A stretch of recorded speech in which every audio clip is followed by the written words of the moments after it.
So the Rams running back room is a mess at the moment, and Zach Evans has the chance to take over and possibly be a RB1 this week. Let's go over why that is in this video. Let's get into it. Okay guys, so here we are on the Rams wire, and I just want to take a moment to say sorry that I haven't been keeping up with the Rams content. Just a couple of losses with the Bengals and the Eagles. I was a little bit discouraged, and I've been pretty busy with other things going on in my life, but I have some more time at this moment, so I'm gonna try to kind of stay a little bit more consistent with some more updates for the Rams for you guys. So if you guys want to keep tuning in, keep doing that. I'm always going to keep doing my preview and predictions, and then possibly doing reactions to the games as well.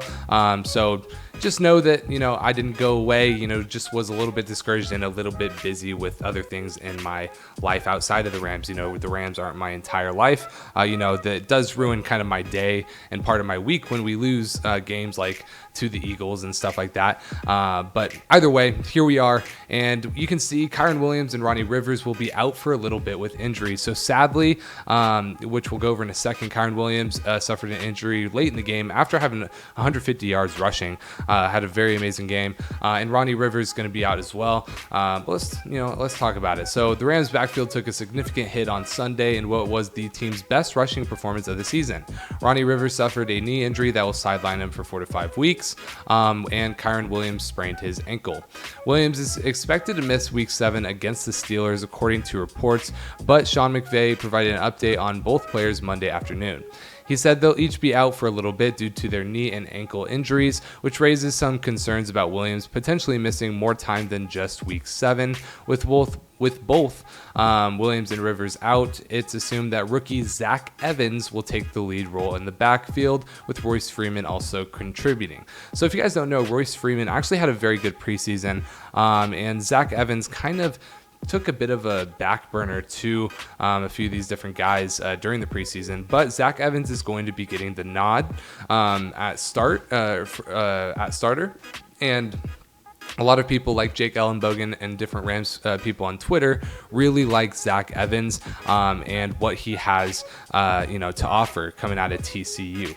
But Williams rushed for 158 yards and a touchdown on 20 carries Sunday. So if Zach Evans does well, don't expect him to just keep the starting job or something like that just because we don't have necessarily a star at running back. Williams will be that guy. He has been doing very good, in McVay's offense. And once he comes back, even if Zach Evans just absolutely tears it up, he will still have the starting job. But either way, the Rams are likely to start Zach Evans in Week 7 against the Steelers, and I kind of want to go over whether or not I think that he has a lot of fantasy upside, because I picked him up in both of my leagues. Well, I think I'll get him in my waiver wire tomorrow, but I'm thinking about starting him just because of how good the Rams running attack has been, and it really is going to come down to, is the Rams running attack good because of Kiren Williams, or is the Rams running attack good because they have a good scheme? And I think it's a bit of both. I think Kiren Williams has emerged as a very good running back that has a lot of smart plays, but also I think the Rams just have a very good system. Like I said earlier in this video, the Rams had their best game running against the Arizona Cardinals. I don't want to go over too much of this. Ronnie Rivers was operating as the backup to Williams as he carried it 3 times for 9 yards before exiting with an injury. And by the way, Ronnie Rivers has a PCL sprain, so he's most likely going to miss 4 to 5 weeks. So even when Kiren Williams comes back, Zach Evans is most likely going to be kind of getting those backup role carries. Evans received his first touches on the season versus the Cardinals.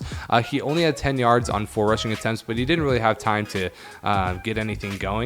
And then also, at the end of the game, the Cardinals are expecting the Rams to run, so it's not like he can do as good as if the Cardinals think that passing is an option.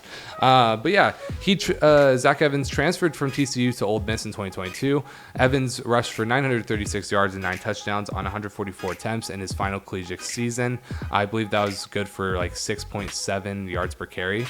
The first year back also caught 30 passes for 325 yards and 2 touchdowns in his 3 years of college, proving he's capable option in the passing game. So that's a good thing thing to see too, for fantasy upside. He possibly has some availability for catches out of the backfield. So if you're in PPR, that's good. The size of Evans' role could be determined by how he performs in pass protection, as veteran Royce Freeman will likely rotate in with Evans. Ahead of a home showdown with the Steelers, Evans is poised for an expanded role with the Rams, now shorthanded at running back. So I kind of want to go over in fantasy. I think he is a start in fantasy. You are taking a risk here. This should be a flex option play, or if you're just very light at running back, say someone has a bye or whatever. I think that Zach Evans is a very good option there to play at your flex or maybe an RB2. And he has potential to be, of the upper echelon of rushers, just because of how well the Rams have run the ball with not crazily talented running backs.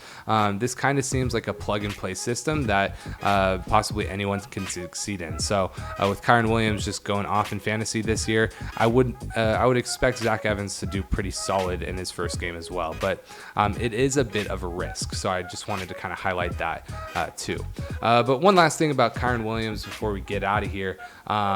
Sean McVay is not worried at all about Kiren Williams staying motivated while injured. So this is kind of what I want to bring up, just because we're hyped about Zach Evans and a lot of us want to see Zach Evans perform and do well and possibly break out. Kiren Williams is still going to be our guy once he comes back. Like we said, Kiren Williams suffered a sprained ankle. Even though Williams will be inactive, Sean McVay isn't concerned in the slightest about his motivation. And this is just a quote I wanted to kind of show you guys from Sean McVay. Well, I think from even talking to Kiren that it's not something that I worry about at all because of the human being. He's a special guy. He's wired the right way physically and mentally. He's overcome setbacks, which was demonstrated last year. He's a guy that I don't think you necessarily have to worry about, but you want to keep him as engaged as possible. One of the best traits and compliments I can give to Kiren is his intrinsic motivation, his internal drive to try to be great and maximize his potential. And I think that things like this motivate him much more to come back stronger. I trust that he'll use a setback as a setup for a comeback. That was low-key a bar. Good job, Sean McVay. But yeah, guys, Kiren Williams not losing his job, so all of you fantasy managers of Kiren Williams out there, don't just go selling him because he's going to be out a couple weeks. Don't try to just trade him because you think he's not going to have as big of a role if Zach Evans were to break out.